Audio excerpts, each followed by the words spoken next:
ജീവൻ രക്ഷാ പരിശീലനവുമായി TDRF വളണ്ടിയർമാർ KSEB electrical section ഓഫീസിലെ ജീവനക്കാർക്കായാണ് പരിശീലന പരിപാടി സംഘടിപ്പിച്ചത്.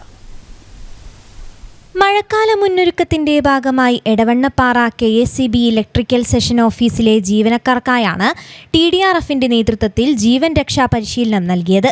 പരിശീലന class TDRF state chief coordinator Umar Ali Shihab ഉദ്ഘാടനം ചെയ്തു. വൈദ്യുതാഘാതം, കെട്ടിടങ്ങളിൽ നിന്നും വീണ അപകടം, സ്ട്രോക്ക്, പാമ്പ് കടിയേൽക്കൽ തുടങ്ങിയ അപകട സാഹചര്യങ്ങളെ മുൻനിർത്തിയാണ് പരിശീലനം നൽകിയത്. അപ്പോൾ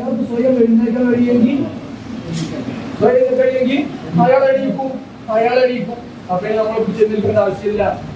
പിന്നെ അയാൾക്ക് സപ്പോർട്ട് ചോദിച്ചു. അപ്പോൾ നമ്മൾ അയാളുടെ ആശയവിനിമയം നടക്കുക വേണ്ടത്.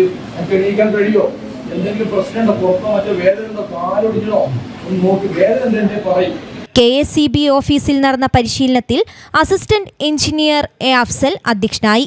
BLS trainer Muhammad Mundambra class എടുത്തു. സബ് എഞ്ചിനീയർ മനാഫ്, ഷിഹാബ്, പ്രത്യൂഷ് തുടങ്ങിയവർ സംസാരിച്ചു. News bureau, Edavannappara.